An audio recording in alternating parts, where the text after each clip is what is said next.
রাফি ঠান্ডা আর ওখানে দাও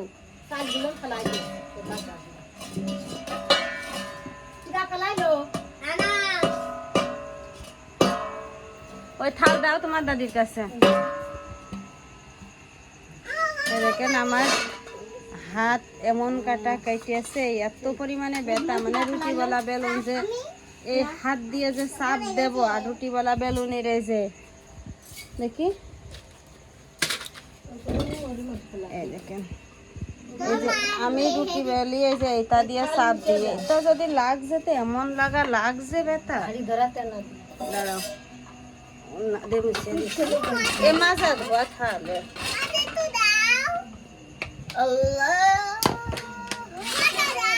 কি দেবো দাঁড়াও আজানের সময় কথা বলতে হয় না। চালের আটার রুটি তো আটার গুঁড়ো ভালো করে একটু শান্তি হবে না। জনে জনে তো মাতুকবার হলে হয় না। তোরা দুইজন ঘরে যাও।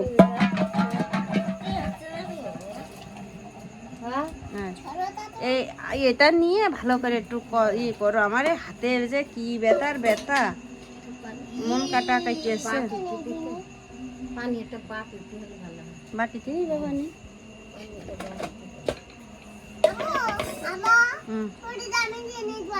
রাফি এক ঘোড়া পানি নিয়ে আসো তো, মোটর দিয়ে পানি নেই। পিছিয়ে বসে একটু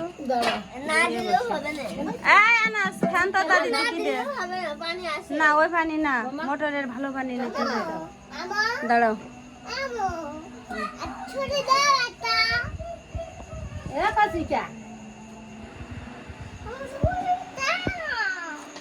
ছুরি কি হবে?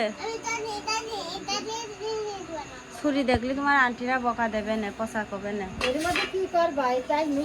চালের আটার গুঁড়ো এইটাই আটা নাও, আটা নেওয়ার জন্য দিলাম তোমার।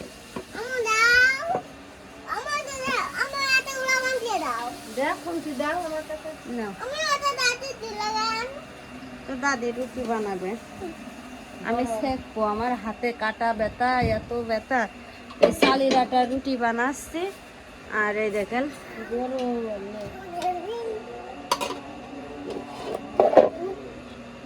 খাওয়া যায়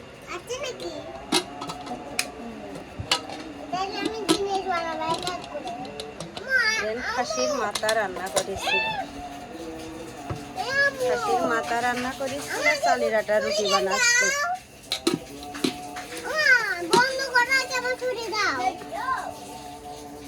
তোমার দিদি তোমার আন্টিরা বকা দেবে না। ছুরি দেখা গেলে আমার ভিডিওর সমস্যা হয়, ছুরি দেওয়া যাবে না। এসার আজান দিচ্ছে। অর্ধেক করে নাও, বেশি করে নিলেই হবে না। অর্ধেক করে নাও, অর্ধেক আগে কড়াই দিয়ে থো আর অর্ধেক নাও। বেশি নিলে হাতে সহ্য করতে পারবা না, আস্তে আস্তে হয়। অর্ধেক করে ছেনো ছেনো। আমার হাতের খুব ব্যথা, ব্যথা না হলে আর তোমার বানাতে হইতো না। কি করবা এটা?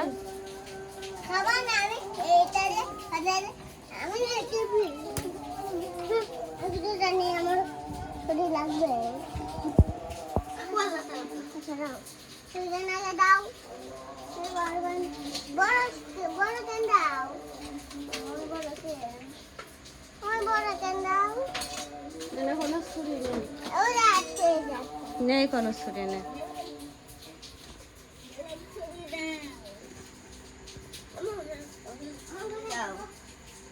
আটা নিয়ে আনাস ফিরে নিবা বসটি।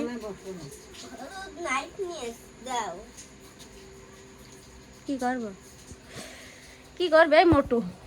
আর রাফি কিন্তু দিন দিন মোটু হয়ে যাচ্ছে খেয়ে খেয়ে। আরো কথা শোনে না, কথা যদি শুনতে একটু গায়ে লাগতো। আমি শুধু বকি, সবসময় বকাঝকা করি, কথা শোনে না মোটু। আনাসের গায়ে লাগছে না, রাফি ভালোই একটু শরীর ভালো হয়েছে।